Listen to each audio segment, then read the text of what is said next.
There we go, guys. Welcome back to another episode of the Plays and Fades YouTube channel. After the weigh-ins, getting ready for a stellar card, UFC Vegas 267, and I am hyped. Joined, as always, huge honor, LiamPicksFights. How are we doing today, my friend? I'm doing great, brother. Not in my normal studio today. I don't have my normal dog mug. We're going to have to sip from the University of Albany's finest today. But yeah, man, I'm excited to be here. Got a lot of action on the card. So I'm really excited to break this card down with you. We got a lot of fights, and I know we're looking to speed through. So let's get after it, my friend. I'm excited. Well, you're not alone there. I'm not in my usual setup either, but that's fine. This card isn't even its usual place anyways. We're in Abu Dhabi, early start time, 10:30 EST tomorrow, so be ready. Good old, get some drinks going in the morning. Some mimosas wouldn't hurt nobody. So that'll be a lot of fun. I'm excited. I have a lot of action myself, but you said it. There's a lot of fights to get through. So let's get on started. We did have a weight miss and cancellation yesterday, or this morning, technically. I don't know how you want to look at it, but we are down a fight. We're down 14 fights, which is a shame because it was the Mustafa fight was going to be a banger. I did have a kind of a take on that one, but still 14 amazing fights. And our first one to start the night is going to be Tagir Ulanbekov versus Eli Nascimento. Ulanbekov is 12-1. Nascimento is 18-5. And if you guys haven't noticed already, this fight card is the Russian takeover. Almost every single fight in it has a Russian or someone. There's only 2 Americans on the entire card. So getting started, Ulanbekov, Russian, very well-rounded fighter. And I like his skill set. And he's facing a newcomer, Nascimento. Had an absolute banger on Dana White Contender Series against Rulian Paiva. And yeah, what are your thoughts on this first one? You are muted, my amigo. Brutal. Honestly, this is one of my favorite fights on the card, not from a betting perspective, but just from a learning perspective. I think that Tagir Ulanbekov is a talented guy, and I think that this should be another stiff challenge for him. I don't think that people expected Bruno Silva to be the challenge that he turned out to be.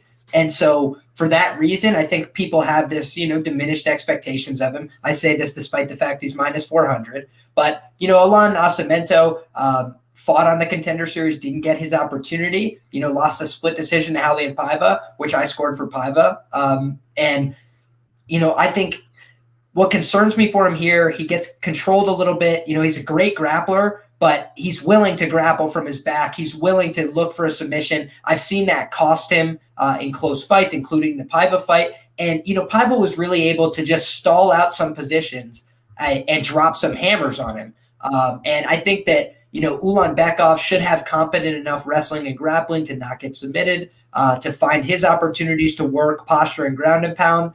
And I think that the striking on the feet should favor Ulanbekov, but, not by some massive margin where I'm going to run to the window and bet him at minus 400. I just think Alan Nascimento is, again, getting a tough matchup. He got a tough matchup in Raulian Paiva, who's now a ranked 135-pounder, and now he's got another tough matchup at flyweight here. So I'm really excited for this one, but no, this is not one that I'm targeting from a betting perspective. I have a feeling this fight's going to go the distance. And so from a DraftKings perspective, I'm not sure there's a ton to sink your teeth into. But what I would say is that, Nascimento is probably, more likely to finish in a win than not. So that's the only thing I would think is, like, if you have a lot of lineups or something, maybe you take small ownership of that to prevent yourself from being out of the running. If he does win by submission and you don't have him, maybe he's in the optimal winning lineup. So just something to consider. Yeah, I mean, you said everything there. I think this is a spot where it most likely results in a decision win for Ulanbekov, but he's got some serious skills, and it's probably the worst matchup you can get for someone in that division on your first fight in the UFC. Like, poor Nascimento, man. It's a very tough debut to make. I think the guy has skills. He's talented. Ulanbekov is just a guy who's just on another level. I think he's so well-rounded, great striker, and he is able to control him like Nascimento is able to give up, right? So if Nascimento is going to go out there, stop those takedowns, and be able to have his own of the grappling, maybe I'd take a shot on him here, but when he's going to just accept bottom position, when he's not going to win anything, I don't really see a path to victory for him almost at all. I know it's kind of harsh, but William Bekov's well-rounded. He's got a lot of skills, and I think he's better than Nascimento almost everywhere. So it's just tough. I do think it's possible that Nascimento will be better on the ground. I just want to say that. Like, I think that it's like less likely that he submits him because Ulanbekov has shown some defensive responsibility. Even in his other fights, he's shown some really nice submission offense. But I do think that Nascimento is like no joke on the ground. Like, I think he's a primary grappler outside of even mixed martial arts. Like, he was a grappler first. Yeah, but is that grappling enough to win in the fight? Like, I still don't see it being like. I guess you could say he could lock up a sub, but I think Ulanbekov's too good defensively, too smart, and too good on top to even be caught in that position at all. So that eliminates a lot of the win criteria for me. I think that -400 is justified. I think that this is a card full of parlay pieces. And Dion, if you're listening, if you want a parlay piece, Ulanbekov's one of them. I think he's better everywhere, and I think he's going to win this fight. Steep price tag on DraftKings, as you mentioned.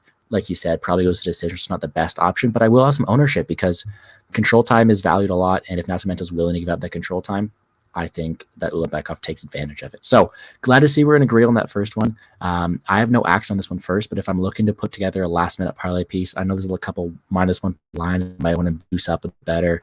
Ulanbekov might be one of them because I do think he's the better fighter here, but no action yet. It's not like I'm running to the window to play this -400 favorite. I think there are better fighters on the card, but I do think Ulanbekov wins this pretty convincingly.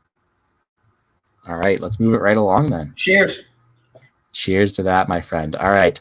This is one where I love this one. I think it's really going overlooked, especially from a DraftKings perspective, because honestly, this has so many question marks and so many possibilities for this fight.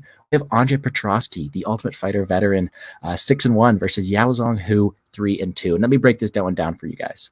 Andre Petrovsky fought in the Ultimate Fighter, no gas tank. All right. Amazing on the ground and wrestler. Round 1. If it goes past that, he loses, and that's who he is. And he goes up and gets an absolute layup in Michael Gilmore, his first fight. Crushes as he should. Not as convincingly, though. 3rd round, even though he should have got him out there in the first.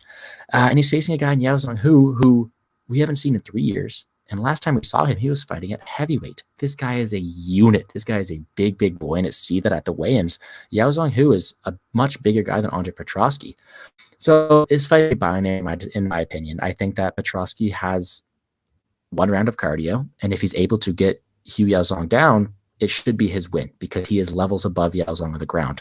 The problem is Petrovsky has never fought anyone this big. Yaozong is a unit, and we have no idea what he's working on in this 3-year span that he's been off, right? So you have a guy who hasn't fought in 3 years. He could be improved in many areas, who I do believe have the better gas tank. At a price tag of +225, I think it's a pretty easy spot. I think you bet Hu Yaozong at that big price tag, and then you hedge out by playing Petrovsky round 1. What are your thoughts on this one? I think that there's some validity to that. I think that there's also one little catch, and here's what I'd say. I have found that betting specific round props can get a little cute at times. Think about the Michael Gilmore fight. Michael Gilmore is probably as low a challenge if you think Hu Yaozong is like no challenge as Hu Yaozong. So it's like he couldn't get him out of there in the first round. So I don't know that it's a guaranteed lock that this guy gets anybody out of there in the first round, period. And at +250, I don't think that you're actually getting like a tremendous value. I understand the bettors that want that spot. Like, I do get it. And I think, that is his maximal win condition. But I also think that's not like, I think by submission actually makes more sense, because I do think that he is likely to win this fight by submission if he wins it. But when? I don't know that it's a lock. It's the first round. I share your cardio concerns, though. So I played Hu Yaozong straight up on the money line at +200. And when I saw +225, don't you think I made a note off on the side that I am going to try and play that if I get to Jersey while it's still available? So don't you tell nobody. But I'm looking to add a little bit to my Hu Yaozong spot. And on top of that, I did a DraftKings play for you where I talked about underdogs who I thought had value. I think a lot of people might say it now that they've seen the face-off, but we could know going in that he's going to be coming into this fight off of 3 years, working on skills. So it's like, unless he's terrible or unreliable, he's going to be getting better. He's 26 years of age. He's the way bigger guy, which we can see on paper. And I'm like, wait, on top of this, this is a guy who was obviously not in very good shape if he was at a heavyweight class and is now down at middleweight. So he's in much better shape. He is, if you can expect anything, it's that he's had to do road work and everything else to make this weight. So he should be in much better cardio form than what we've seen from Petrovsky, which has been, at times like really like shameful, like just like looks, it looks like he trains hard and all this stuff, but then it just seems like during the fight, if he's not finishing fast, he starts getting a little bit discouraged. And like, I feel like that's a small piece of it. I thought that Bryan Battle fight, another big piece of it is that he's completely uncomfortable on the feet. Everything he throws is with 100%. I'm not even saying he's like the worst striker, but everything is telegraphed. Everything is, as much as I can throw in these two punches on a combination. And I think it just drains him. His style is like, I'm going to do everything as hard as I can right from the jump. And that's just exhausting. So I think at the 7-minute mark of this fight, 8-minute mark, if he hasn't gotten him out of there, Hu Yaozong is very live to take over. He's live to finish. And I think, if you want to have that Petrovsky exposure because he's like very possibly going to finish this fight in the first round, I get it. But I do think that the visual is a little concerning if you think he's just going to muscle this guy around and do whatever he wants to him. I think Hu Yaozong has listed himself before as a primary grappler. Not to say that that looks very good in how he performed in his fights. But again, when you're at a significant size disparity, even if you have good skills, think of Israel Adesanya, Jan Blachowicz, right? Israel looked like he has no ground game. Goes against Marvin, a contemporary who does have a good ground game. Looks like he's legit. So what happened? He doesn't have a 205-pound guy on him. Now he's trying to wrestle a guy who's a light heavyweight. Or, at the very worst, I feel like Andre Petrovsky is like a welterweight or like big fit. I mean, with all due respect. So it's like, I don't think this guy's cutting a tremendous amount of weight. He's taking the fight on short notice, and he's a big favorite, despite the fact that he's got a limited gas tank. And there's a ton of unknowns on the other side. And whenever there's a lot of unknowns, I think it should push the line a little bit closer to 50-50. We're not seeing that. And I think people, got bailed out a little bit in the Michael Gilmore fight. I say that as somebody that had a bet on him inside the distance.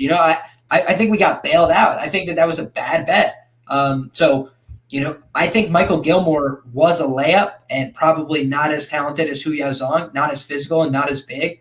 So I'm interested to see how this fight plays out. I think Petrovsky just gives off a tiny bit of overhyped vibes to me. Oh, 100%. And I agree. And the big thing, too, is, well, I think people will look at it and say, well, Petrovsky got to finish in round 3. His cardio is not that bad. Well, Gilmore wasn't putting up any resistance at all. When he was forced to wrestle, forced to grapple with Bryan Battle, he gassed out extremely quickly. And I think Hu Yaozong is going to have that ability, that strength, that physicality to at least put up a fight. And I think that, at plus 225, when all you got to do is survive a round, in my opinion, Hu Yaozong is much better on the feet, much better hands, much bigger guy, much more physical. I like him, plus 225. On the other hand, though, Betway has the fight doesn't go to decision at minus 163. That is a bit short, in my opinion. I do think that is a line I'm probably going to bet shortly. I think that if Petrovsky wins, it's early on, and we've seen him finish in all of his losses, I'm pretty sure. So when you have a guy who's either going to win early or gas out, don't you think the fight doesn't go to decision is a good line? So we talked about it earlier. William Backoff's a great parlay piece. If you want to parlay those two together, I bet you get plus money. So I think this is a fight that does not go to decision. This is a great fight to target in DraftKings, in my opinion. If Petrovsky wins, it's probably early, probably scores really high. But Yaozong is also a very, very live dog with that size, with that ability on the feet, and with that 3-year line to see from him. Dog here. Can I just make a point that everybody was dogging him? They're like, look at who he lost to, Cyril Asker, who's not good, and Rashad Coulter, who's not like a great light heavyweight.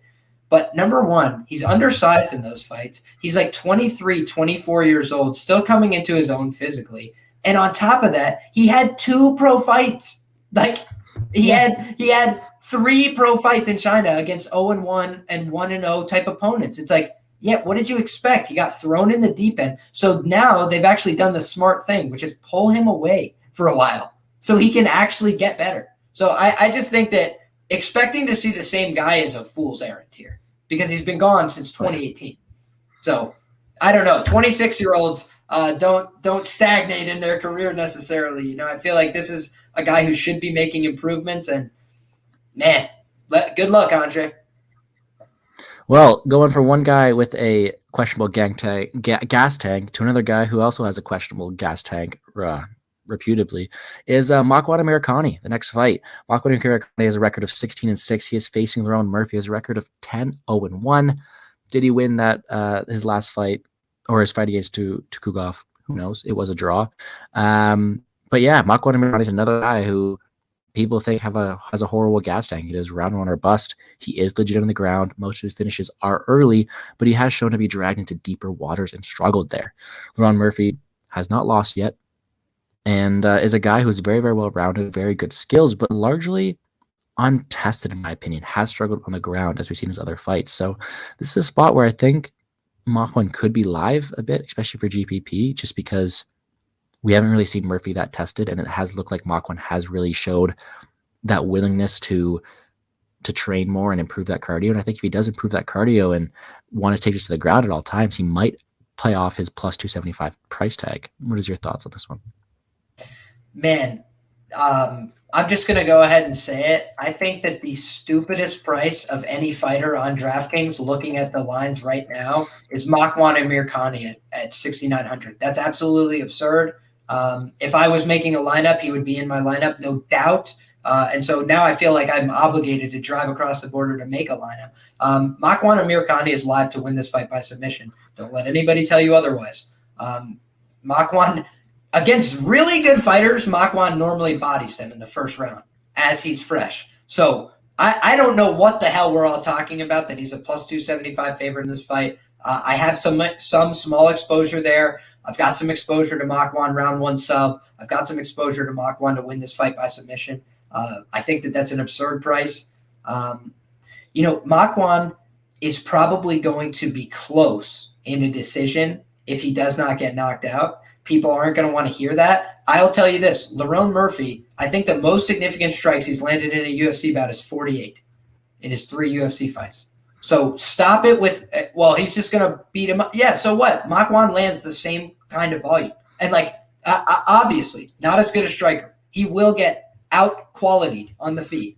But I just think on a numbers perspective, I do not know why I would back Lerone Murphy at minus 300 if he's not going to throw significantly more volume than Makwan.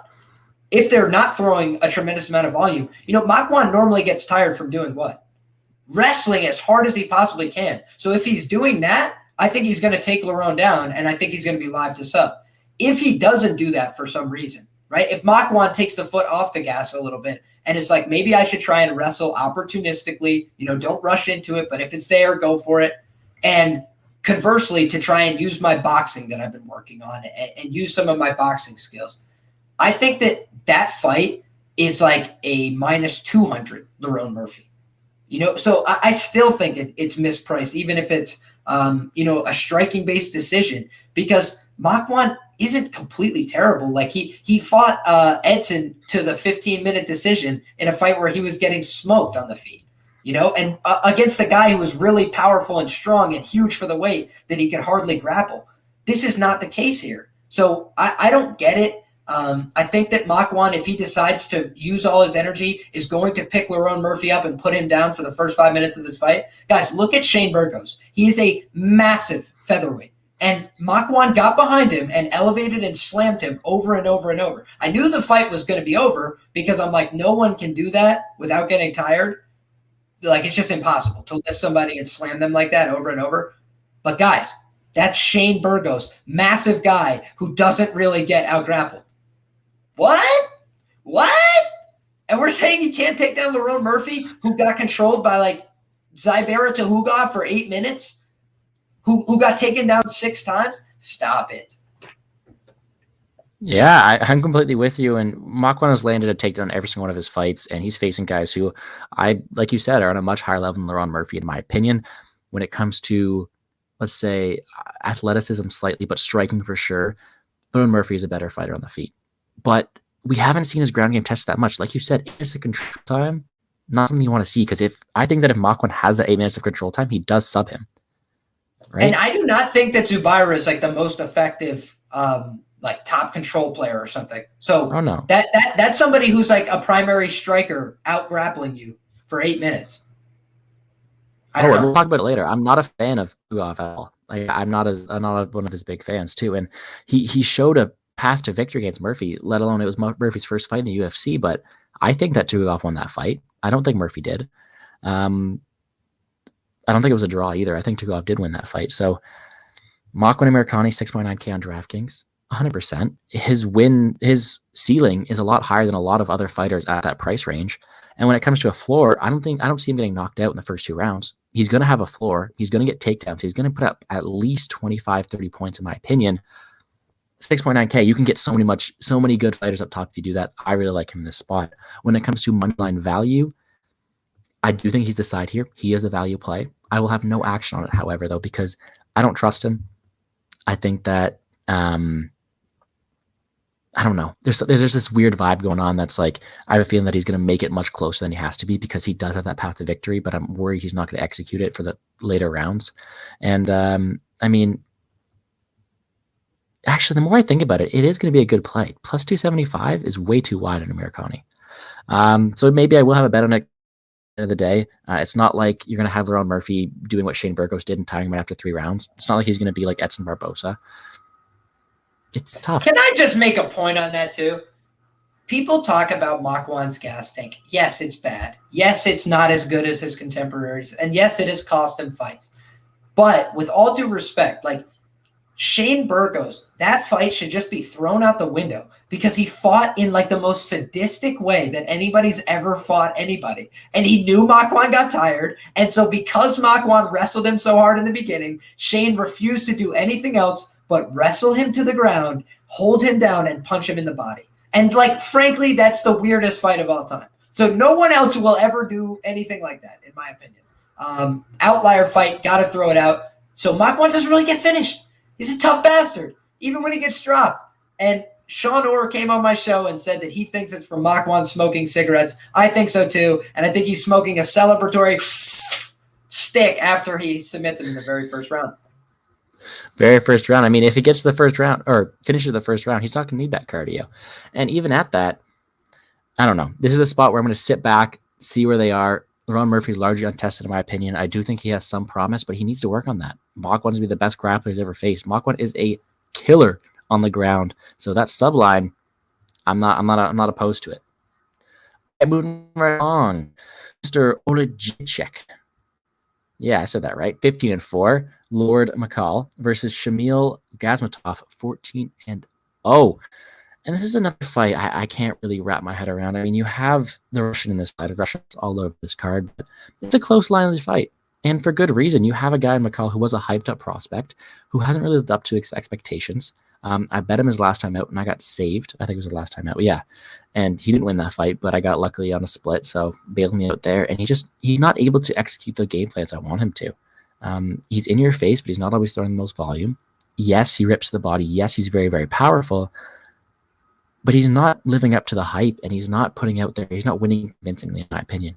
And he's facing a guy in Shamil Gazmatov who, where we see all his accolades on paper, all of his BJJ prizes, his grappling accolades and all this stuff, he doesn't really use it that much either. He's willing to strike in a lot of his fights. So it's really tough. You have two guys who should have a path to victory in their own ways, but don't really use it that much. So we don't know what we're going to get here. It is a pass for me. What are your thoughts on this one?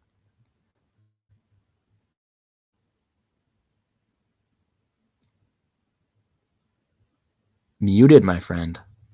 God dang it. I did it again, guys. It's because I was looking at best fight odds. And, initially I was leaning towards Gamzatov in this matchup. But the 2 years off is a little concerning to me. The time out of the cage, his last fight wasn't very impressive. And so we could see improvements here. I do think he's the younger guy in the, excuse me. It's Oleg Zajic that's significantly younger, way more UFC tested, fought better level of competition. Undersized, but not tremendously so. I think especially so in this matchup. So I think this is a very interesting fight. It's not my favorite fight on the card, but I do think that this is like Oleg Zaychik's chance to get back on track. And I think that meanwhile, on the other side, Kamsatov, like, I don't know exactly what is like special about his game. And at 31 years of age, not really in the cage very often, that just makes me wonder, like, what is he doing? Granted, trains with a pretty decent point fighting team. But, I think Oleg Zaychik is probably live to finish here on the feet. The guy does punch pretty dang hard. And he's kind of got like sneaky hands. But I don't know, man. I think overall he's a little bit undersized for the division. At that big plus number, plus 140 or something earlier this week, maybe could have talked me into the play. But I think at this point, closely lined fight, I'm probably just going to pass on it entirely from both the DraftKings and a betting perspective. Yeah, it's a pass for me as well. All I got to say is on paper, Gazmatov has the recipe to success. I mean, he's just got to take down and grapple Michael, which is what we've seen him struggle with. But he hasn't used it. He fought to a split against Abreu, who is not that good. So I can't trust him. It's a fight where I'm going to sit back, see where both these guys are. Two guys who have good skills and abilities, but don't really use them to the best of their capabilities. So pass for me. I'm with you there. And let's move right along. There's a lot of fight about. So when it comes to targeting people on DraftKings, this will not be one I'm targeting that much. However, this next one, Eliza Zaleski versus Benoit Saint Denis. Eliza Zaleski, 22-7, battle-tested UFC veteran, the last guy to knock out Sean Strickland. And the only guy, in my opinion, right? Yeah, last guy to beat him, only guy to knock him out. And Benoit Saint Denis, 8-0, making his UFC debut. Denis looks to be a killer. Lots of his win by finish. I think I saw something coming from the French Special Forces or something like that. Looks to be a killer. Looks to be a big guy, but looks like Zellesky was the bigger guy at weigh-ins. Zellesky is more battle-tested, has fought the better level competition, is the way better striker. This seems just like a too big of a step up, in my opinion. This looks like a fight where Zellesky has all the tools to win, and he's getting a step down versus a guy that I think he should be able to crush. Like, Zellesky is a really good fighter, in my opinion, where he has lost a bit recently. It wasn't like he got smoked. I mean, he lost a couple splits. And he has all the skills to win. I think he gives a vet lesson to Saint Denis. But on the other hand, if Saint Denis has all the goods and he wants to wrestle and get him out there, it will score big on DraftKings. So I don't know. It's a fight I really want to target. I am edging big ownership towards Zellesky due to that veteran experience, that huge skill gap that we just haven't really seen Saint Denis tested. But I want to know your thoughts on this one. What are you thinking? I'm like here on the side throwing together some DraftKings, boards as we're going, trying to figure out, what would my lineup be if I was to have one right now this week. And, just full disclosure, I mentioned Makwan. I mentioned Huya Zhang. Those guys would be in my lineup. I'll save the other favorite that I have in there for when we talk about that matchup. But Eliza Zaleski dos Santos, guys, 8,500 on DraftKings. I think he's very live to finish this fight. Benoit Saint Denis, what I will talk about is that I think he is a good fighter, and I think that he is like destined for success in the UFC. He knows what he needs to do. He gets out there, he wrestles, he grapples right from the jump. He gets in people's face. So it's not like he has this like illusion about what he needs to do. I just think it's impossible for him to pull it off in this fight. It's like, not to say impossible. Let me walk that back. But like, it's very improbable to me. Eliza Zaleski has a tremendous pedigree in grappling, period. Like, he's just like a black belt, very good team, believe in what he's doing. When you see him taken down in fights, it's almost always a caught kick. He throws a lot of like crazy flying kicks and stuff like this. And so it's almost always a caught kick where he ends up on his back and then right back to his feet. And there's no exchange on the ground. Like, most people are smart enough to either not engage, or when they try to engage, he kicks them off at the hips, or he rolls out, or like he just like doesn't get stuck underneath people. And I think that, even in the fights where you see him lose, where you see him challenged, I think only like Dalby, as like a smother pressure wrestler, has ever beaten him, and that was his UFC debut in 2015. Oh, yeah. This is 2021. He's been in this organization for 6 years. He's been an underdog like 7 or 8 times, and yet he's amassed an 8-3 record in the organization. So the market is just continuously low on this guy, and I don't get it. You know, when I went back and I was doing Sean Strickland tape, I like totally forgot that this fight had ever happened, and I was like, Sean Strickland versus Eliza Zaleski. It's only like a 5-minute clip. I'm like, wow, Sean got him quick. Jeez. And I'm watching. I'm like, what? And he gets blasted, dude. Like, I'm saying this guy is dangerous as shit on the feet. This guy is dangerous as shit on the ground. Make no mistake about it. I don't care who you are. And what I will say is Benoit Saint Denis, for all the nice things I've already said, you know, I think he's going to have the success, all that stuff. He was getting reversed. He was having competitive grappling minutes with regional guys, you know, with guys who are 38 and 34 and have never made it out of the regional organization and have half their pro losses by sub. Like, we just got to walk back a little bit when Eliza Zaleski is fighting these legit badasses every week in and out in the UFC. And he's done like this murderer's row schedule. Look at the guys he's fought. Oh, yeah. Like all killer, no filler, and he's finished some. He's gotten finished by the Leech in like a back and forth blood and guts war where the Leech hurt him on the first punch of the fight. Left. And he did not go down till 9 seconds left. He got hurt with the first punch of the fight, and they fought tooth and nail the rest of the way. So I'm just like, this guy is an absolute dog. You got to kill him to take him out. And I think on top of that, you know, this Benoit Saint Denis guy spends a ton of energy doing what he does. Oh, yeah. He's always firing attacks. He's always back in on the next thing, and he's frantic about it. I think he's probably going to be gassed by round 3. This is also his UFC debut. He's probably going to be a little nervous. And on top of all that, I know he's a special forces guy and stuff, granted, but I think that at the end of the day, you know, he's a little predictable. He's always trying to enter. It's no question. Is he coming in? Is he going out? He's coming in. So I think that eventually there's going to be a knee. There's going to be a kick. There's going to be an uppercut that's timed that sends him to the shadow realm because Easy is a really high-level striker. And you could see that in his last fight. Muslim Salikov, tremendous striker, excellent fighter. I thought Muslim won, but guys, that's tooth and nail with one of the better strikers, one of the more seasoned strikers in the division. I just don't buy it. I think this line is a little short. I got involved on the money line at -215.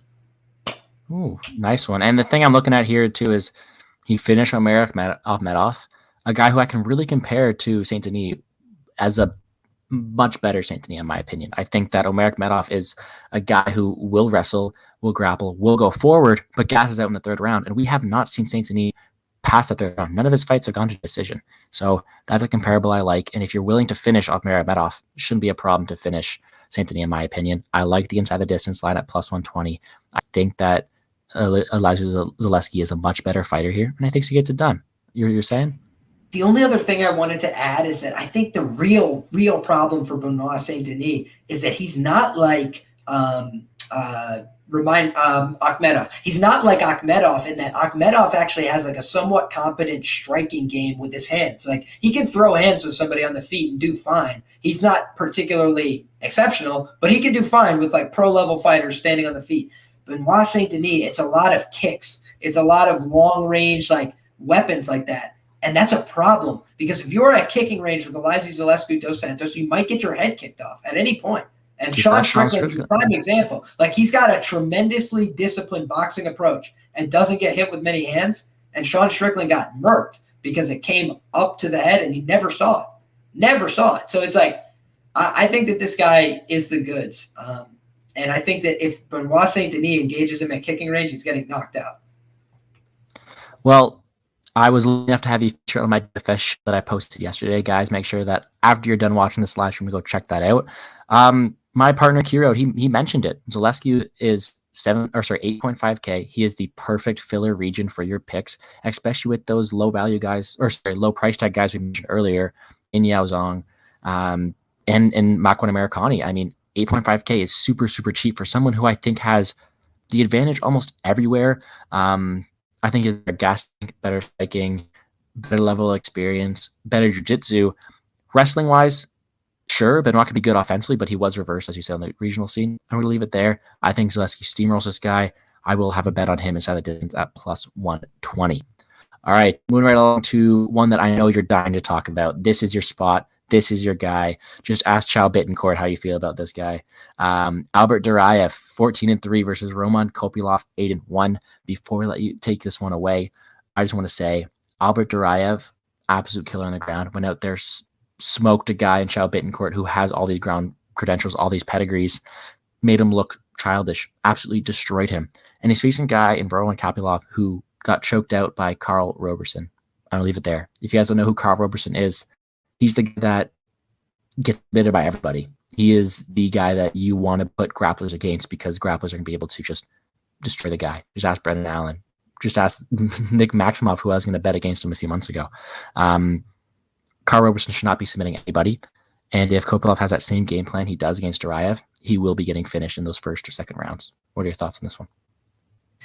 Well, I'm going to give Kopylov his credit right off the rip because I do think that he's not a bad fighter. And I think that the line is starting to tick up, it's starting to get high. This is kind of like the Contender Series, right?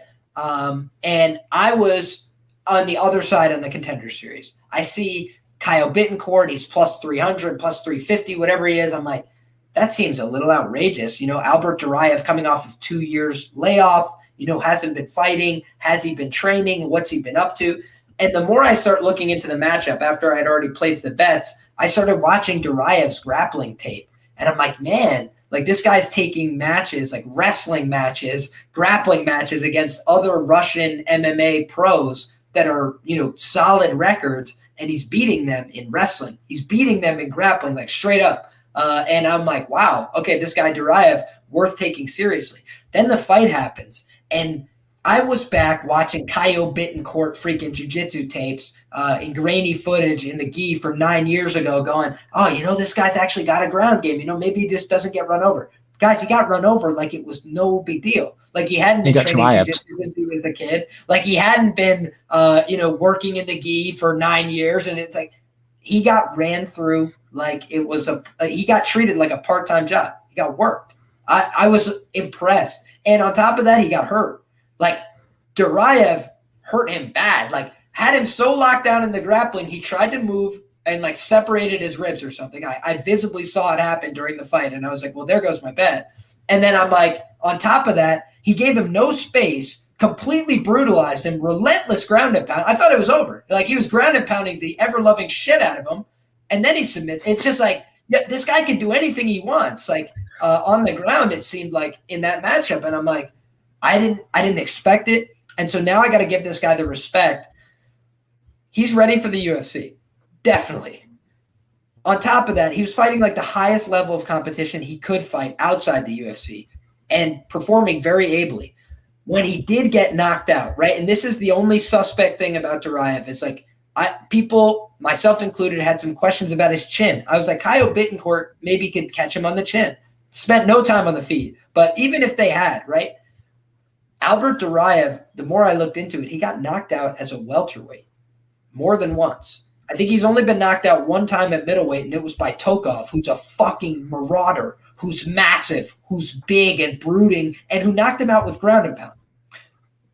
So are we thinking Kopylov's going to get on top of him, or are we think they're fighting at 170? No. Because I don't think either of those things are happening. And so unless he really has a suspect chin, which I don't buy, and either way, he took 2 years off from taking punches to the chin, just in his life and career anyway. So it's I don't know.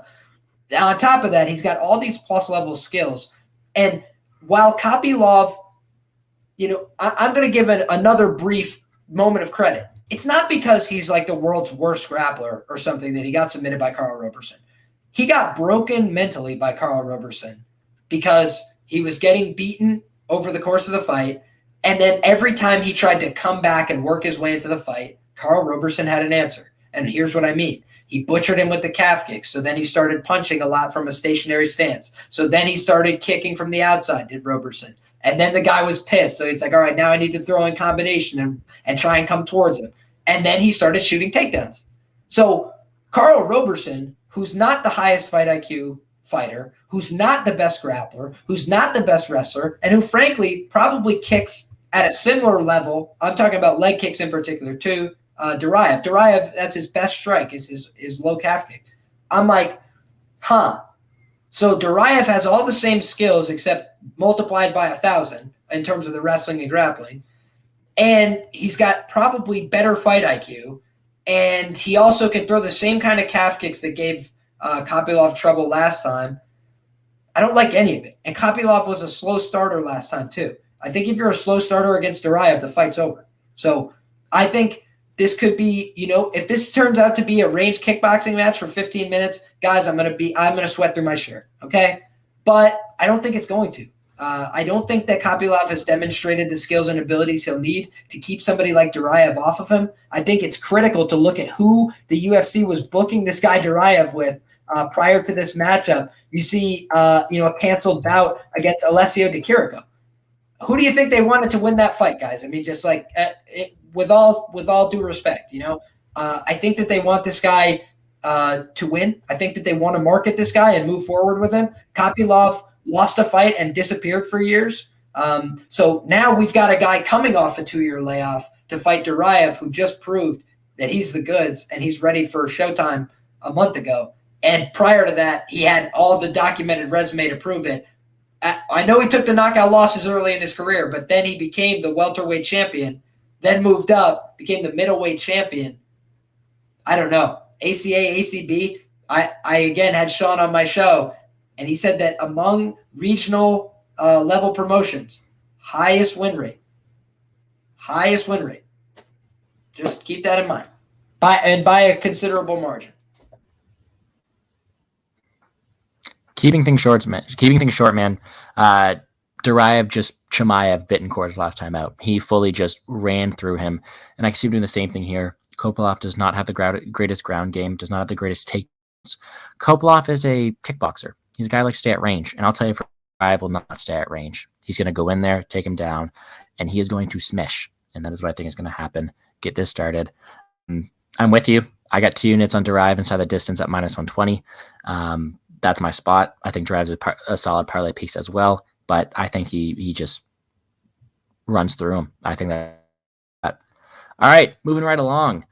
This is one where I'm a bit interested to see your take because I don't know. I'm trying to take a step back and look at this one properly. But you got Ricardo Ramos 15-3 versus Zubairov Tukhugov 19-5-1. Is the guy who went into the cage and sucker punched Conor McGregor in the face. You don't sucker punch people in the face. Lost a little bit of respect there. Tukhugov also missed weight against Hakeem Dawodu his last time out. I don't like the guy. He tried. Conor slipped that shit and ripped him on the right-hand return. Don't you forget. Yes, you're right. But I'm not a biggest fan of him. I don't think he's that of a honorable guy. I think he's got a lot of issues that I'm not going to mention, but I'm not his biggest fan. And I don't think he's the best fighter either. He showed that he's not as good as people think he is. He has 1 win in the UFC against Kevin Aguilar. Good. He's lost to, I think that's right. Yeah, he's lost to Hakeem Dawodu's last time out, split. No, sorry. He beat a couple guys as well earlier. Oh, he's fought. Oh, yeah, my bad. He's beat a couple guys who aren't in the UFC anymore, but he lost to Renato Moicano, lost to Hakeem Dawodu. I don't think he's that good. He's faced a guy in Ricardo Ramos who wins fights unless he gets knocked out in the first round. That's it. He's done pretty good. He had an absolute war against Bill Algeo. That was a great fight to watch. And he's also he's got a great ground game as well. I really, really like Ricardo Ramos' spot. However, his early knockouts to Laurent Murphy and Said Nurmagomedov, not the biggest finisher in the world. It's kind of scary to me when I want to bet this guy because however much I want to discredit Tukhugov for being a shit person, he's got some decent skills. He fights at a really good camp. He's got the abilities to win this fight, but I don't think he's that good. I mean, if he wanted to strike at range, I think that Ramos has the better volume and will win them more minutes. And then when it comes to the ground game, I think Ricardo Ramos is super, super dangerous on the mat. So whereas Tukhov's going to want to just control him, don't know how possible that is. It's tough because I really want to bet Ramos here. What are your thoughts on it? Whew, this is a tricky fight, and probably one that I'd have to do a little bit more tape before I was confident enough to go to the window That being said, I've been leaning towards Ramos all week from a betting perspective, from a money line perspective at plus 145. But with that being said, I actually think that for DraftKings purposes, there might be some sneaky upside to Tuhugov. I think he's at a pretty low price. I think his floor is decent. I don't expect him to get knocked out in the spot, by example. I think it's possible he gets submitted, but not likely. And I mean when he gasses down the stretch and stuff. Like I think it's possible, but again, I wouldn't bank on that. I think this fight goes to decision more often than not, regardless of winner. But I do think who has more finishing equity in the fight. I mean, it's almost obvious to say Zubaira Tuhugov by knockout.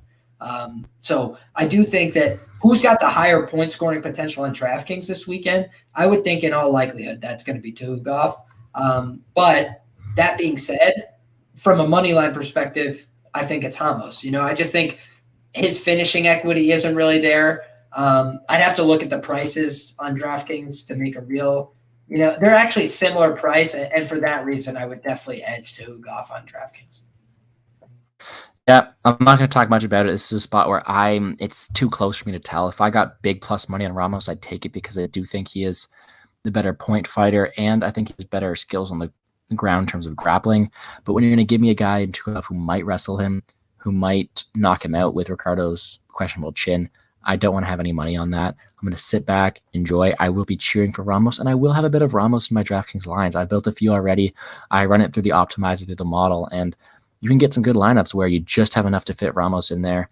But I do think that when it comes to, if I had to pick a winner on paper, I do think that it's safer to pick Tuhugov here, even though I will not be cheering for him this weekend. All right, we're moving on up. Onda Ribas, 10-2 versus Verna Jandiroba, 17-2. Now, Ribas, I was ready to back her last time against Angela Hill. I think that against a lot of people who are not grapplers, Ribas goes out there and smokes them. However, she's facing somebody else in a grappler in, I'm forgetting his name. Ever watch The Waterboy? Yeah, the movie. You're muted, but yeah, with the guy, what's his name? The guy goes, "You can do it," with the crossed eyes. Yeah, it looks exactly like Verna Jandiroba.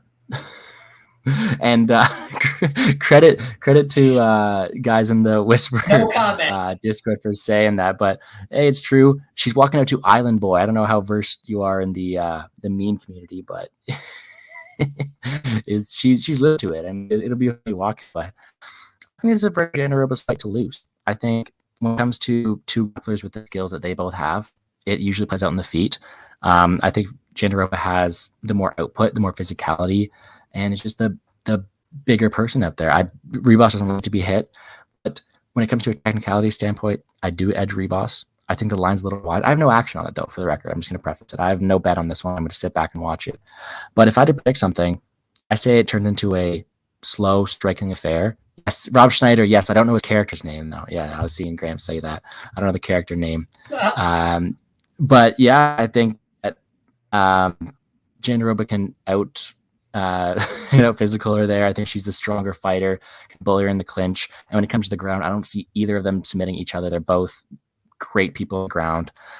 So I'm going to pick Jandiroba to win this fight based on physicality and output, but I wouldn't be surprised if Ribas won a decision. What are your thoughts on it?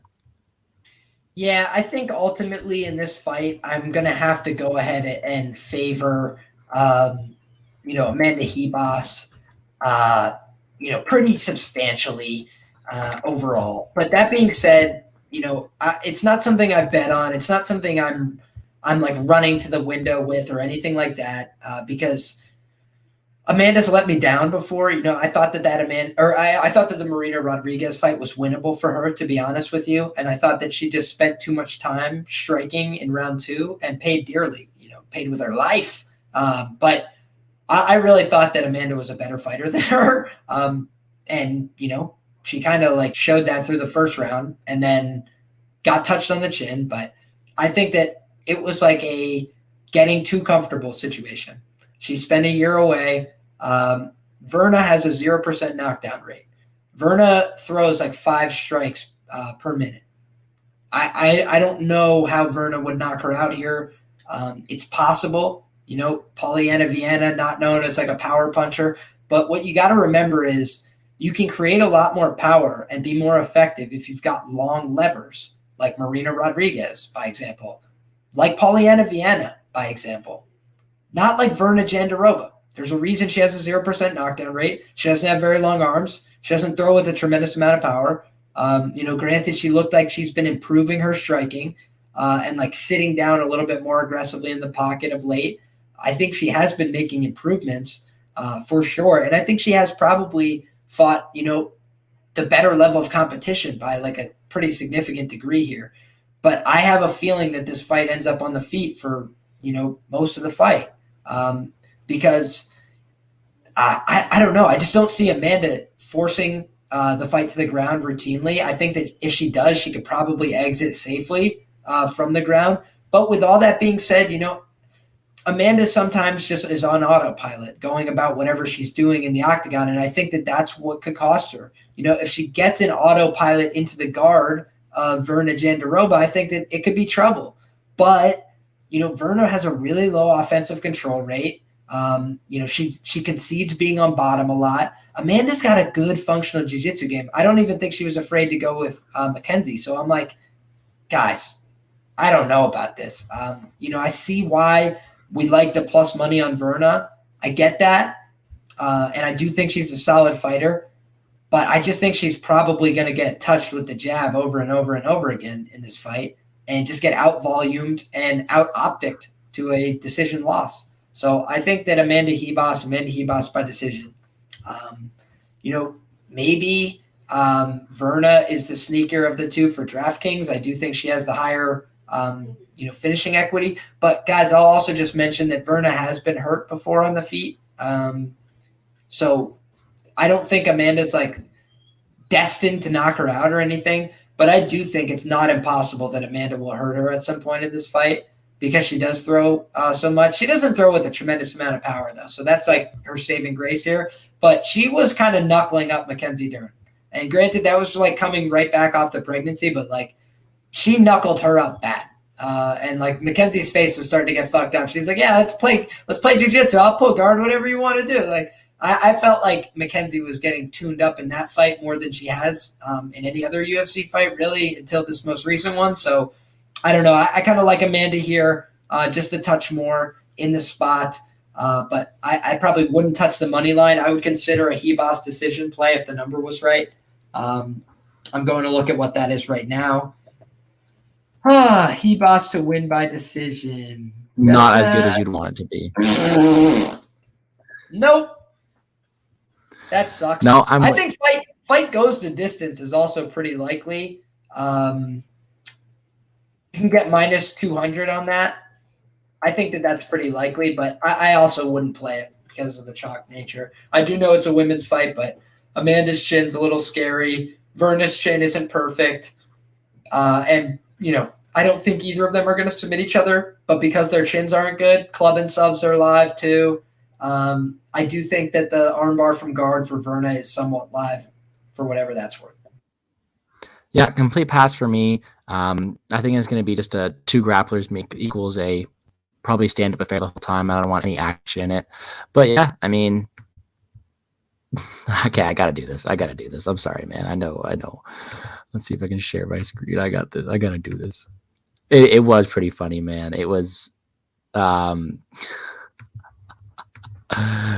in the easy group chat, let me know, or the Discord. Okay, ready? Ooh.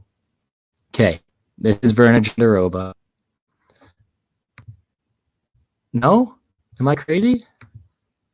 It's kind of funny. Anyways, I have no action on this. This is one where I am passing. No worries there, my man. I get it. I'm passing on this one. But yeah, let's move right along. This is another one where I want your opinion on this one because I see a lot of mixed takes on Magomed Ankalaev 15-1 versus Volkan Oezdemir 17-5. Magomed Ankalaev, I think a great prospect of this division. A lot of skills to pay the bills, man. But I will never forget him being tapped out with 1 second left. That's an incredible comeback there. But anyways, facing Volkan Oezdemir, a guy who's faced the best, and when he's not facing the best, he's knocking him out. So it's one where we get to see, is Ankalaev the best of the best? Because if not, he will get knocked out by Ozdemir. But I do think Ankalaev is better everywhere. I think he is the more technical fighter. I think he has abilities to win minutes. I think he has the ability to take him down and win the ground as well. I think this is Ankalaev all day. What are your thoughts on this one? Yeah, I think if you were to play just like a money line on this fight, I think Volkan at plus 275 is the better bet. Now, that being said, I don't have action on Volkan this weekend. I do think he's probably going to lose to Ankalaev. I do think that Ankalaev is the future of the division. I don't know what the situation for training has been like for not for Ankalaev, for gosh, why am I literally just said his name. Isn't it that funny? Ozdemir. The reason that, Ozdemir normally trains over in the States, and he is not for this fight, which is a little bit of a red flag for me. Granted pandemic era conditions, all that kind of stuff, but I forget. I saw him pictured with somebody else on this card. So it's not like he's not maybe it was Saint Denis. I might be crazy, but I think that, I've got a lot of concerns about Volkan's commitment. I feel like he did not look quite like himself in the Jiri fight. And I thought that was one of the worst knockouts I've ever seen. Like, he just got deaded. That was a really vicious, brutal knockout. Could affect somebody's confidence. I think I've also seen, just like the Anthony Smith loss, I thought was really concerning for Volkan, by example. It just seemed like he kind of gassed out, ran out of ideas, and was able to get like a comeback finish. And I think that even if he wins the first round here against Ankalaev, I don't think that Ankalaev is out of the fight. I think he can get that kind of comeback finish on him. And I think on top of that, Ankalaev should be able to get him down, should be able to spend some time on top. And I'm going to probably play this until it happens, because then the lines will be adjusted accordingly. But Ankalaev has never submitted anybody as a professional in MMA. I don't even know that he's attempted a submission in the UFC. But I think as he continues to fight a higher level of opposition and a higher level of opposition that he should have covered on the ground, which was not the case against Krylov, I do think that this is a fight where his submission is live. I played it for a quarter unit at plus 2,400. The line now market wide is no higher than plus 2,000. And on the sharpest books, as I pointed out on my show, it's plus 1,000. There's other books holding plus 1,200. So if you can get that plus 2,000 number, I don't think that's a bad spot for a little poke. And I do think that Ankalaev round 3 is also live here. Round 2 is live here. I think it might take him a little bit of time to work into this fight, but I think his cardio might hold up better down the stretch. I think he's probably going to be able to get on top here, and I think his ground game is going to be superior. So I would not be surprised to see Ankalaev submit Volkan Ozdemir in the fight. With that being said, I don't think that, fighting freaking the same guy twice in Kutalaba and a lower level guy in the division doesn't really tell me that he should be minus 300, minus 350 in the spot. Fair. So that's my only concern. But I think that what he has shown is, broadly speaking, really good skills that are translatable to this matchup and other matchups at the top of the division. Do think this is a top 5 guy at light heavyweight. And so I think he might justify the price, but I want to see it before I pay that kind of money line. And, I do think Volkan is his toughest test to date. Hey, fair. I just think overall Ankalaev is the better fighter, technical, younger, more paths to victory. And I'm going to pick him in this fight. I get everyone saying the line's wide. We haven't seen Ankalaev prove it. That win versus Krylov wasn't very convincing, so I see everyone's points. I just think at the end of the day, you got to pick whatever fighter you think is going to win. I think Ankalaev wins this one all day. Okay. In event time. Well, maybe not. This is one that I'm really looking forward to. This is the return of the hype train himself, the biggest hype prospect in the entire UFC history, Khamzat Chimaev, 9-0, facing the leech Jinglang Li at 18-6. Kazmat Chimaev. So fun to watch his tape. Look at him go. Absolute monster. Has what is he at? 181 strikes given, absorbed only 2. Absorbed only 3 strikes total, only 1 significant strike. Man, this guy is a talented fighter. He likes to go smash his opponents, runs right through them, takes them down, and brutalizes them over and over. Just absolutely destroys them. And he's facing a guy in Lee where he does have huge power, but has horrible takedown defense. I'm seeing a lot of people say that Chimaev did his whole, like, the whole weigh-in things, was a bit skeptical with him holding the towel and missing weight. Sure, but Lee is one of the dirtiest fighters we've had in the cage. I mean, his eye pokes, his defense, his cage grabs, I'm not a fan of it either.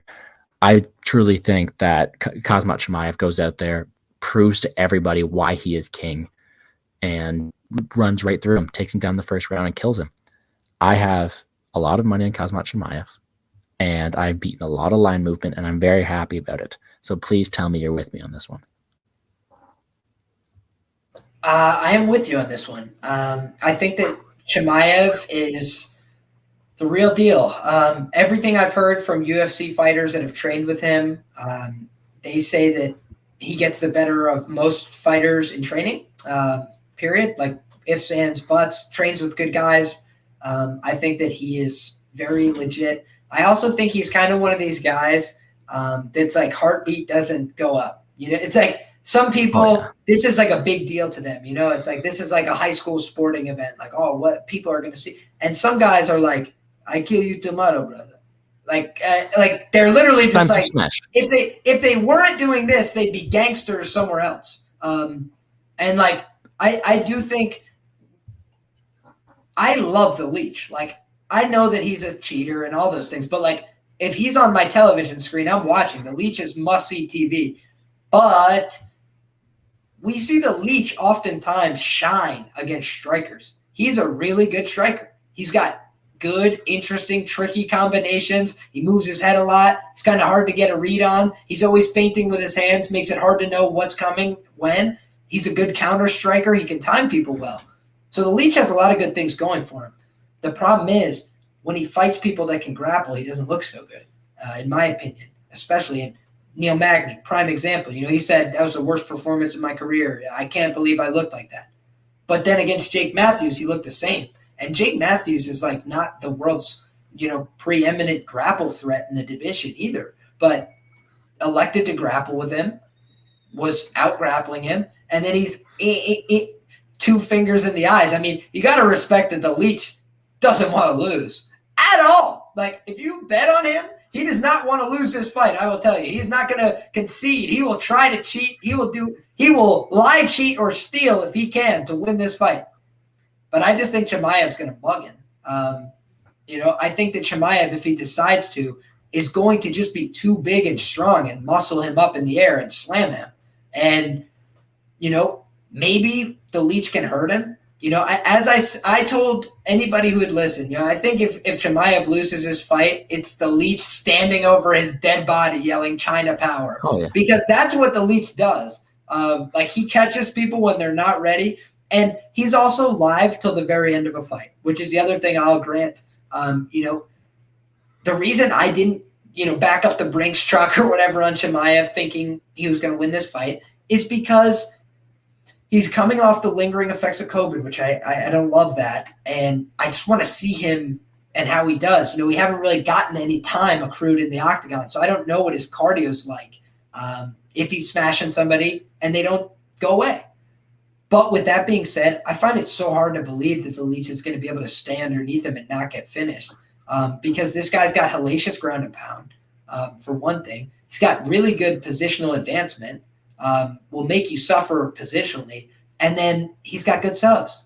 So, like, where are you going? I just don't know. I think that Chimaev's probably going to run him down and get takedowns early and get him out of there. We've also seen the Leech is pretty durable, but he's been chin checked a few times, not like knocked cold, but like rocked, hurt, stung badly in these fights.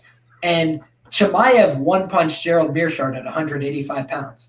And I know it was like a month or two after the Ian Heinisch fight, But everybody was telling me the same thing's going to happen to Makhmudmuradov. Didn't you just see what Chimaev did to him? And Makhmudmuradov couldn't do it because GM3 is actually a good fighter. He one-punched him like he was a jobber. He's done similar things to other guys who aren't terrible. It's like, I don't know. The John Phillips fight, yeah, you could throw that out, but I think this Khamzat Chimaev guy is the truth. And I think that he's going to beat up the Leech, unfortunately, and probably do it fast. Hey, I'm with you. I have a 5-unit long-term investment parlay, as I like to call it, where I have Chimaev at minus 350. He is not minus 350 anywhere anymore. Chimaev, Holloway, Nunes, for anyone who's wondering, that's my long-term investment. Let's go. But no, I also have Chimaev inside the distance. I got him at minus 135. He is not minus 135 anymore. And I think that there are two favorite spots in the entire card. And it might be playing a little bit scared, sure. But one of those spots is fight doesn't go to decision. I think that is, unless we get some miracle or some curse, whatever you want to call it, comes down. I think it's either Chimaev by smash or Lee with that 10% I'm going to give him by lucky KO. I don't think there's any other possibility, in my opinion. I'm going to knock on some wood here. I do think Chimaev's going to run right through him. I think the hype train is real, and I'm not going to waste any more time on it. I think Chimaev is going to reclaim his throne, make sure everyone remembers who he is after he hasn't fought in a year. And I think it's just an absolute beating, and I'm happy about it, and I'm ready for it. I'm ready to watch it. I don't care if it's at 10:30 in the morning. I don't care if this fight's going to be at, 1 p.m. I'll be so hyped. This guy's going to go out there. He's going to remind everybody who he is, and I'm there for it. If he's going to fight for the title like he says one day, he's going to need to put a stellar performance out there, and I think he does. So Khamzat Chimaev, love him this week. DraftKings, don't care if he's 9,500. He should be able to go out there and do well. All right, next up, Alexander Volkov, 33-9 versus Marcin Tybura, 22-6. And yes, Marcin Tybura has made me a lot of money, notably in the Cardi fight. But I don't like him here. Alexander Volkov, 33-9. He's leveled up recently. He's looked very, very, very good. Even in that Gain fight, it was Gain's hardest fight yet. I think Volkov has put on a lot of muscle. Yes, he was taken down by Curtis Blades, but unless you're Derek Lewis with that Hail Mary, no one really can defend those takedowns. And the same type was knocked out in the first round, in the first minute, to Augusto Sakai. I think Volkov keeps him at range. I think Volkov pieces him up. I think Volkov finishes him. And that's a take. Pretty easy, pretty simple. What do you got in this? I don't know if it's going to look that elementary. Some of the concerns I have about Volkov is that he is a little bit complacent sometimes from his back. Like, he will do a good job locking somebody down. He has a good guard, but he just doesn't get right back to his feet, and that bothers me. That being said, that was against next level wrestlers, whereas I view Marcin Tybura as an okay wrestler with a good ground game. Blanket. Yeah, and I think he's also a better cage pusher than a lot of guys are. He's got some skills in the clinch. I think the problem for him here is the length of Volkov. I think it's also the size of Volkov at this point. He's a legit 265, long limbs, can kick to the body, can keep people off of him. So I think that Volkov is going to be a bad matchup for him here. And I actually kind of like Volkov for DraftKings because I think he's going to score high in a decision if he wins it. And I think that he's going to, score very high if he can get the knockout. And Marcin Tybura has been chin-checked very early, very often. He's been hurt in his recent fights as well. I think the winning streak's over. And I would consider Volkov for DraftKings. Volkov's going to go overlooked as well. I completely agree. There's so many big guys up top. Volkov at 8,900 going to be overlooked. So I like him here as well. Let me just reiterate the fact that Tybura has beaten Spivak, not a good puncher. Grishin, 205er. Rothwell, it's Ben Rothwell. Greg Hardy, I don't like Greg Hardy. I have bet against Greg Hardy's last fights, and I'm happy to say that.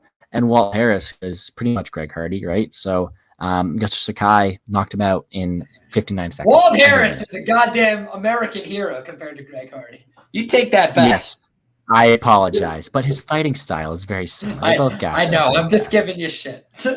I'm sorry.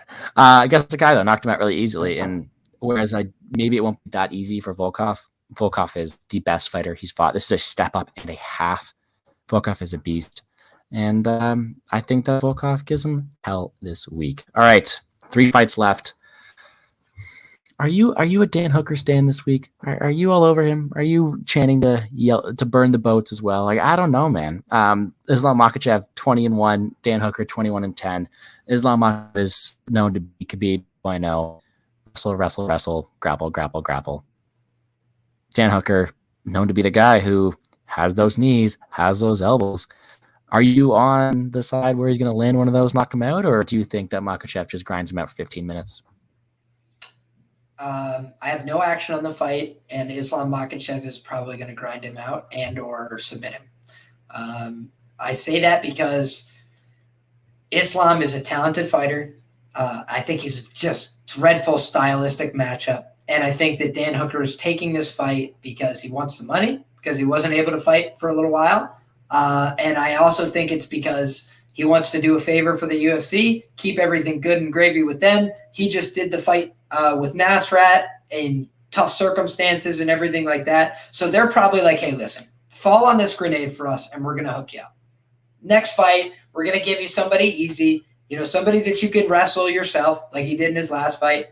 I think that it's just such a horrible style matchup for a guy who needs space to get off on his game, to have somebody try and stay in your face. And, I think on top of that, Islam – I know he got knocked out by Adriano Martins a long time ago, but like in his most recent fights, I haven't seen, a great degree of hitability. If you had asked me what was the least likely outcome for Islam to win, I would have said it was submitting Thiago Moises. He submitted Thiago Moises, who's a high-level black belt. I was like, Jesus Christ, this guy's pressure, pace, it's a lot. It's a lot to deal with.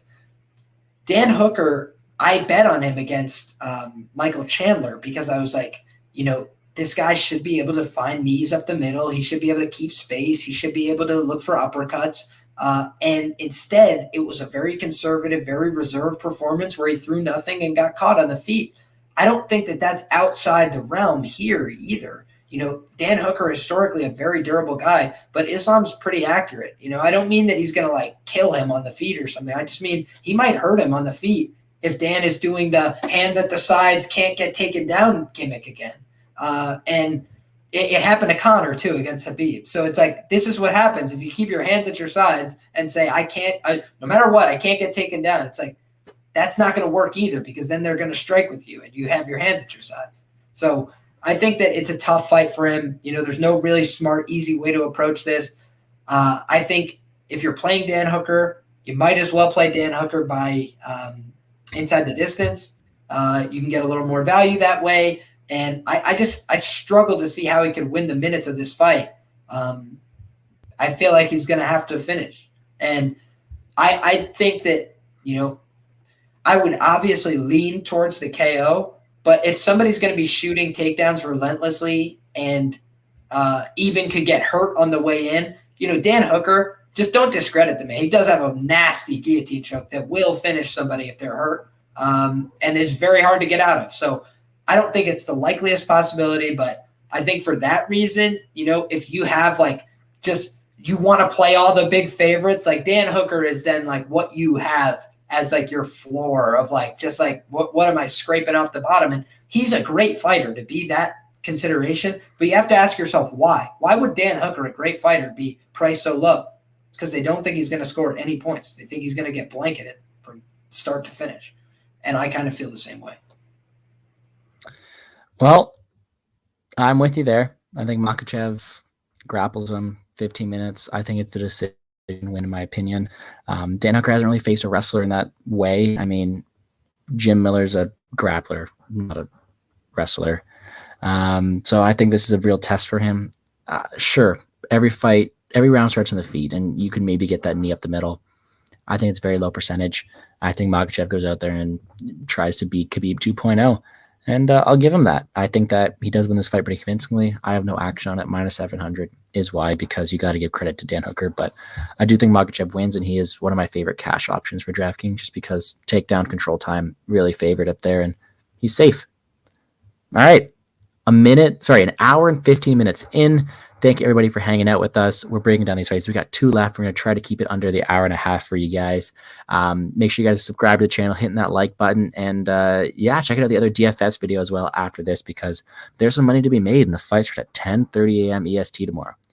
All right, we're belt time. This is the first time we ever had a belt. I mean, it is an interim title, but the first time we ever had 2 guys coming off a loss fighting for the belt. Did Peter Yan really lose, though? I don't know. Did you see his training video where he faked the knee at the end? That was pretty funny. Peter Yan 15-2, Corey Sandhagen 14-3. See a lot of people saying, yes, Sandhagen is a horrible matchup for him in terms of striking, all this stuff. I just think Peter Yan is too smart. I think that Peter Yan wins this fight. However, I have no bet on it because I do think the line is too wide. I think this goes the whole 5 rounds. And for that reason, Corey Sandhagen has a really, really high floor on DraftKings. He's an underdog I like because he will get those points. Even though if he doesn't win, he will put up a lot of points. However, I do think Peter Yan is too smart. I think he has the grappling upside the same way that Dillashaw beat him. Same way that he's lost in the past is just by losing to wrestlers. I think Yan has that wrestling upside. I think that Yan has volume, accuracy. But it's going to be a good fight, and I'm excited to hear your thoughts on it. Yeah, I think Yan fancies himself a striker, though. Like, I get everybody saying that, but I actually think he's like an ego guy. And, like, when it comes to Aljo thinks he can wrestle with me. All right, bitch, let's wrestle. That's how he thinks. You know, Corey thinks he could strike with me. All right, let's strike. That's at least my impression of this guy. And I think that for that reason, he's going to come out here and probably strike with Corey at least for a round or 2 and see how it goes. I think Yan might start bailing himself out with wrestling if it's going poorly, right? So I could see why people like Yan as having that safety valve on the fight. But I also think this, if he commits to a wrestling forward game plan, I wouldn't pick any other person in the fight business to be more likely to land that knee than Corey Sandhagen. His timing is impeccable. His flying knockout of Frankie Edgar was a thing of beauty, period. He walked him onto it and then walked away while he was falling. It's like, that was high level. I think that his knockout of Marlon changed Marlon's career forever. I thought that Marlon was broken by Henry Cejudo, but he got the win over Aldo after that, right? The win over Aldo. But, it was a win. Scorecards went for him. No scorecards with Corey. Corey said, hey, hold this. See ya. And the whole time he was talking to him too. Hey, I just broke that. Marlon's, again, like a shorter guy who's stocky and dangerous, but doesn't have the same process, right? Isn't as fluid, doesn't have the same hand speed as Peter Yan. So obviously there's things to like about Yan here, but I think Corey has proven that he could take out somebody who's a stout wrestler. He could take out somebody who's a powerful, dynamic striker, and he can keep fights competitive even with world-class championship-level fighters. Love or hate TJ Dillashaw, that's what he is. And he fucking does lots of drugs and everything else that he needs to do in order to succeed. He's a wealthy guy relative to fight standards. TJ Dillashaw came into that fight with everything he possibly could in order to get ready for Corey Sandhagen. And I still thought he lost. And I thought it was an absurd decision, and a decision not based on damage, certainly. It's like Corey rips the guy's knee apart. He butchers his face, and Corey doesn't get the nod. So I get optically. And, if you think that this fight is going to decision at lock, I can even see why Yan is more clearly the side for you. I think either one of these guys can get finished. And for that reason, I'm I don't know. Corey's got, they're at age parity. He's the longer guy. He's the taller guy. I don't, what am I missing here? He's got an excellent striking arsenal. Yan comes out there looking to strike every fight. It's not like everybody he's ever fought, he's tooled him up on the feet. When guys throw a lot of volume at him, he tends to shell up. What is his defense? His defense is mostly a defensive shell and counters. But if you're just getting touch, when's the counter? There's no offbeat. Most guys in MMA go up. You know what I'm saying? It's literally that predictable. It's 3 beats. Corey is not quite like that. I think it's going to be a lot harder to read him. And I think when everybody talks about he's unconventional and therefore he's going to get taken down, I'm like, he's unconventional and therefore he might have a chance of knocking this guy out. Whereas most guys are going to get read, understood, and put away.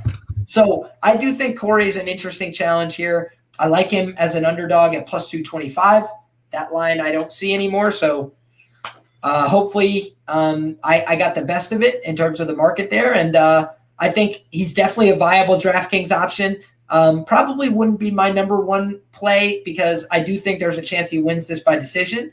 And I'm looking for those finishers as best I can. That's how at least I'm trying to think about this game. And man, I kind of like the next underdog for their finishing potential just a little bit more than I like this underdog for his finishing potential. But we'll wait to see what you have to say first. So. Yeah, no, just saying that 5-round fights, though, they do have the ability to accumulate way more points. I think that Sandhagen at that price tag, when he's able to, if I do think it goes 5 rounds, that's 5 rounds of him having output and output and output. And at that price tag, he is a much safer option. I know the next guy we're going to talk about probably a much higher ceiling, but he does have that really good floor, and that's exactly what we want. A lot of fighters are missing that floor. With that being said, Gramps is right. I mean, that timing on me killed man. Frankie Edgar is an absolute legend in the sport. He almost died. I'm sorry for your money, by the way, Gramps, but oh my God, what a perfect knee. And I don't know. It's one of these ones where, yes, I do agree with the fact that Yan is an ego fighter, but if he's losing the first 2 rounds, you can't tell me he's not going to wrestle. This guy, he's smart. He's an ego guy, but he's smart. So I do think I'm right there with you. I think if it goes to decision, it is starting to favor Yan. Like he should be at least minus 150 if it goes to decision. But who's got the finishing equity? Both guys. And I do think that Corey is live to compete for all 3 rounds, the first 3 rounds especially. What I will say, too, is Yan opening up at minus 300 is way too wide. I think it's a very competitive fight. I think if you're holding that Yan parlay, you're really sweating it because like it probably goes to decision, like in my opinion. And I think it'd be really competitive. And you could be on the wrong side of a Sandhagen fight again, considering if you were on the Sandhagen last time. So hate on anyone betting Sandhagen. I do agree with Frank. It will be an absolutely fantastic, fabulous fight. With that being said, I'm going to sit back and watch. I will be having a lot of that fight ownership on DraftKings just because of the fact it goes all 5 rounds. We want those high scorers. And I think it's very high output. I think it's an absolute banger. I think it's an instant classic. And I'm going to pick Yan to win, but I would not be surprised if Sandhagen keeps it really, really, really close. Can run away too, I guess, but he might throw a couple of those knees in, whereas they will hurt. They might kill someone like Frankie Edgar. If he misses by a bit, he's up in the air for Yan to take him down. So just ask Dillashaw with that really weird round where they stalled in that weird position for like 4 minutes. Although, dude, I mean, he did absolutely tear TJ's knee apart with a leg lock too. Like, I don't think that's as live with Yan, but I don't know. I didn't think it was live with TJ. Does DraftKings help with betting on fights? DraftKings is a completely different world, right? You're betting on fighters to build like the optimal lineup, so it doesn't help with betting on fights individually, but it's a different form of betting on fights, right? You're on 6 fighters who together will put up the score. This is a fight where even though they might not win, they might put up a huge score, and we need that if all the favorites are going to win. But we like underdogs, and I know you got to stay in this one. Guys, like I said again, check out the DFS video. Liam had a great breakdown of this next one. I know you're on Glover Teixeira. Old man power versus Polish power. And you got Jan Blachowicz with the career resurgence, now the champion, 28-8, versus Glover Teixeira, also a guy with the career resurgence, sitting at, 42 years old? He is 32-7. Both absolute gems. They're both great guys, and honestly, this is going to be an absolute banger. But I got one way to see this fight. I am on the under without any mistake at all. I think that I mentioned it earlier. 2 spots I like for sure that I'm running away with this week. That's the under. I think that you either have Glover's domination on the ground with his ground and pound, his chokes, if he does get it down there, or unfortunately we got Polish power coming again. It's not like Glover hasn't been rocked recently. So this is a spot where I don't see it going to scorecards much. And for that reason, I will be taking the under. But I don't know. I have no bet on it other ways. Like I can see everyone's logic for Glover, and I'm cheering for him. I hope he does win. But Jan's a smart fighter. It's not like Jan is not well versed on the ground as well. I know he's not Glover on the ground, but he's got Polish power too, and it's not like Glover has an iron chin. So what are your thoughts on this one? I know your thoughts on this one, but tell the people your thoughts on this one. Absolutely. Well, number one, I'm gonna go ahead and say old man power equals Polish power because they both have the same knockdown rate in the UFC, 1.1%. So that is just going to put a little damper on the Polish power argument. With that being said, a lot of Yan's fights were spent in, grapple time positions, especially early on, and he didn't always fare well there. Yan was like a grappler of sorts, when he first came to the UFC in what he was doing in his fights. He was like shooting takedowns and getting caught and all sorts of weird things, right? But I think Yan has made improvements. Like, he's not the same guy he used to be. He's an excellent fighter. This is a guy I bet against Dominic Reyes. So I was like quite confident there. I think I put 2.5 units on him at plus 200 or something, and, came through for me there. But if you go back and look, historically, this guy's fought 16 fights in the UFC. I believe he's been an underdog in 12 of them. Okay. So 12 fights, he's been an underdog. Now he's a minus 300 favorite against somebody who's like 3 years his elder. That's it. Yan is almost 39. Like, he's 38 and a hook, as John Anik would say. So it's like, this guy is closer to 39 than he is to 38. And we're saying that because he's fighting somebody who just turned 42, this fight's like already decided. That I don't buy. And in a lot of his recent fights, Yan hasn't had a cardio test. He's been able to control Izzy Adesanya on the ground and just rest in top position for several minutes, right? He was able to have low pace, tepid kickboxing matches, with the likes of Jacare. Where they're pushing each other into the fence. And frankly, that was a split decision against another guy who's like an age contemporary of Glover. So I don't think that it's like a lock that the fight ends inside the distance either. That being said, I do think it's more often than not going to end inside the distance because both of these guys are so effing old. Like, 38-year-olds get knocked out. So I think one way or the other, somebody could easily get knocked out in this spot. But I also think it's foolish to believe that Glover can't submit Yan because Glover has a better ground game than virtually anybody he's fought in recent years. And like, even among the guys that have a good ground game, who's been trying to get Yan to the ground? No one.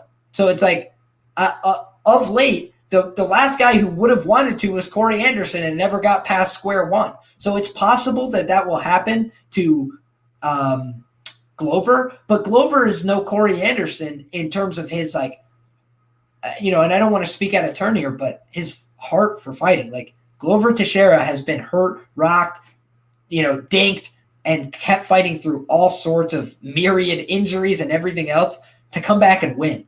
And I think that if you wait this long for a goddamn title shot, you're not leaving the octagon without selling out every piece of yourself trying to get the glory. And I think that in the first round, it's not out of the realm that he takes Yan down and submits him. But I think in all likelihood, this is going to be a war of attrition. It's going to be about who gets tired first. And I think that it's very possible that Yan can knock him out in round 3 as Glover starts to tire, as Yan starts to find his measure and his range. But I also think it's very possible that Glover will outlast him. Despite being 42, he's the hardest worker in the goddamn room. And I think that if Glover outlasts him, the sub, the TKO on the ground are both live. And so I do think for that reason, your bet is more likely than not to cash. But this fight could take a variety of different forms. If Glover can't get inside, this could be a tepid range kickboxing match. And everybody wants to say, if that happens, that Glover's getting knocked out in the first 2 seconds. But again, I'm saying 1.1% knockdown rate, where if he gets touched and stung at any point by Glover, you don't think Yan could go back into, let's stay on the edge of range and have a low-paced kickboxing match. That's very live as well. So that's the only thing I would say is like my pumping the brakes on it. I think the fight ends inside the distance. You got 2 fucking guys of average age, 40 years old. Come on. They're going to end inside the distance here. But, dude, how many times have we been burnt on these main events? Yeah, main event curse in the last 5 weeks. So I'm just like, I'm just trying to be responsible here. Yeah, don't remind me because that has been painful, but that's okay because we'll make it back here. I don't see this one going the whole way. I love that spot. And with that, we conclude our breakdown with an hour and 29 minutes done. Let's take the time. Let's go over it. I appreciate you for coming on the show, but what are your locked-in bets for this weekend? Absolutely. That you'll have to give me a second. I will pull up my I will be happy to go over tips. it first. Then. Well, what I can do for you first is I'll give you my DraftKings lineup. This is what I threw together. Ooh, exclusive. You can change Glover Teixeira for Corey Sandhagen if that's your cup of tea. Especially like you were talking about, Gordo, you'd know better than I, but for the floor, I think the floor on Corey Sandhagen is far higher. Oh. That being said, I think that the maximal points is probably a little bit higher for Glover Teixeira. And so because he's going to be grappling, because he could submit him, because he could get an early finish, because he could knock him out. I think that Glover at 7,200 is a play. Makwan Amirkhani at 6,900 is a play. Alexander Volkov at 8,900 is a play. Albert Duraev at 9,200 is the play. Eliza Zaleski dos Santos at 8,500 is the play. And rounding out my lineup is Magomed Ankalaev, 9,100. That is my DraftKings lineup for you guys. I'm probably going to try and drive to Jersey and lock this one in myself. And, let's see if we can put one on the board. If first time, first try, and I kind of like what I put together there. Hey, and if you guys know that if you want to know my lineups, you can DM me, but check out the DFS video. We went over a ton of great lineups. But yeah, that's it for us. We told you our picks in every single fight. If you can see Liam go over his picks. But thank you guys for hanging out. Appreciate all of the support. Make sure you guys are subscribed to the channel, hitting the like button here as well, because there's money to be made, and this is a massive card. I'm honored as always to have Liam join me, so hopefully he joins me again next weekend and make an even better card too. UFC 268. It's also going to be a banger. But let's hear Liam's bets. Awesome. So guys, I do work for scoresandodds.com. If you want my premium expert picks, the ones I'm the most confident in, and my specific unit structure, go ahead and support them over at scoresandodds.com. That being said, I will run you through all the action I have on this card. I got Glover Teixeira at plus 225. I got Corey Sandhagen at plus 225. I'm considering adding to Glover, by the way, because Glover, I have one unit. I'll disclose that one. I got one unit on Glover at plus 225, and I locked that in months ago because I did not think that the price was going to hang this long. Now it's plus 270. Get the fuck out of here. I'm adding to that.